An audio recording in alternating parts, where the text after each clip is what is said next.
ഇനിയിപ്പോൾ ബീഫും കൂട്ടി ചോറുണ്ണാമെന്നാണ് കരുതുന്നതെങ്കിൽ പോക്കറ്റ് കീറുമെന്ന കാര്യത്തിൽ സംശയമൊന്നുമില്ല. കാരണം കോഴിക്കോട് ജില്ലയിൽ ബീഫിന് 60 രൂപ മുതൽ 100 രൂപ വരെയാണ് വർദ്ധിപ്പിച്ചിരിക്കുന്നത്.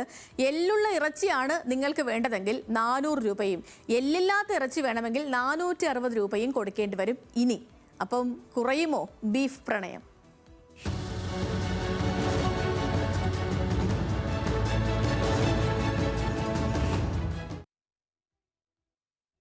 മനസ്സിലാക്കിയെടുത്തോളം ഇപ്പം നിലവിൽ എല്ലുള്ള ബീഫിന് 340 രൂപയും എല്ലില്ലാത്തതിന് കിലോ 360 രൂപയുമാണ് വില. കേരളത്തിലും അതേപോലെ അന്യസംസ്ഥാനങ്ങളിലും കന്നുകാലികൾക്ക് അനിയന്ത്രിതമായി വില കൂട്ടിയതാണ് പ്രധാന കാരണമായി കച്ചവടക്കാർ പറയുന്നത്. നമുക്ക് ഈ കോഴിവില 250 രൂപ അടുത്ത് നിൽക്കുമ്പോഴാണ് ഈ വില കൂടുതലും ഉള്ളത്. കൂടുതൽ കാര്യങ്ങൾ നമുക്ക് ചോദിക്കാം.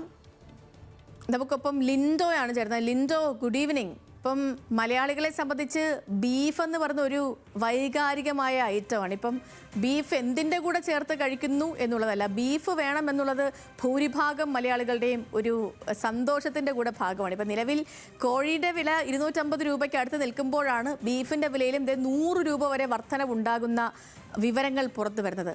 അപ്പോൾ ഈ നിലവിൽ സാഹചര്യം എന്താണ്? കച്ചവടക്കാർ എന്താ പറയുന്നത്? ഒരു ആശങ്ക ഉണ്ടാക്കുന്ന കാര്യമല്ലേ?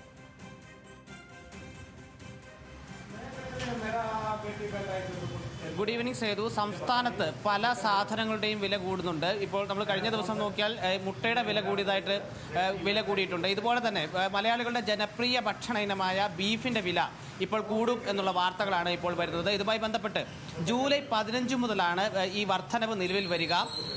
മാംസത്തിന് കിലോയിന്മേൽ 60 രൂപ മുതൽ 100 രൂപ വരെയാണ് ഈ വർധനവ് ഉണ്ടായിരിക്കുന്നത്. നിലവിൽ 1 കിലോ എല്ലുള്ള ബീഫിന് 340 രൂപയും എല്ലില്ലാത്ത മാംസത്തിന് 360 രൂപയുമാണ് ഈ മാർക്കറ്റിൽ ലഭ്യമാകുന്നത്. എന്നാൽ ഈ വർധനവ് വരുന്നതോടുകൂടി 1 കിലോ എല്ലുള്ള ബീഫിന് 400 രൂപയും എല്ലില്ലാത്ത മാംസത്തിന് 460 രൂപയും വർദ്ധിക്കും.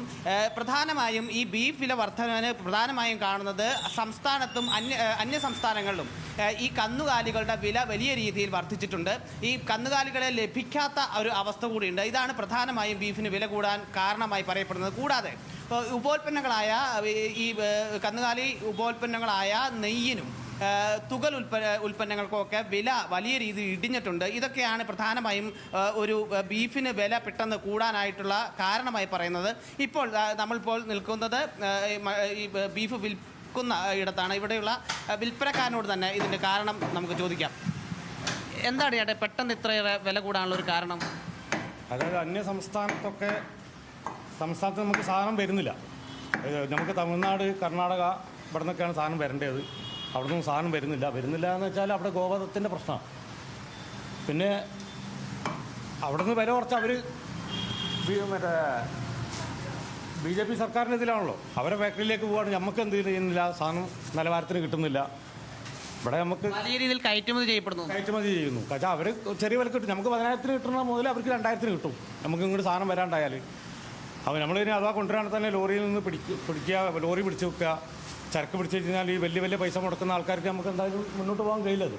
ഇവിടെ കേരളത്തിൽ ആ സാധനത്തിന് ഉൽപ്പാദനം ഇല്ലല്ലോ. ഇവിടെ 50 ഉറുപ്പിക വരും.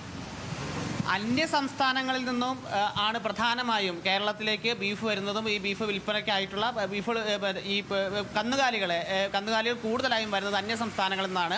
എന്നാൽ ഈ അന്യ സംസ്ഥാനങ്ങളിൽ നിന്നും കയറ്റുമതി കൂടിയതും ഈ കേരളത്തിലേക്കുള്ള വരവ് കുറഞ്ഞതുമാണ് പ്രധാനമായും ഈ ബീഫിൻ്റെ വില ഇപ്പോൾ ഈ കൂടാൻ കാരണമെന്നാണ് ഇപ്പോൾ വ്യാപാരി പറയുന്നത്. സേതു.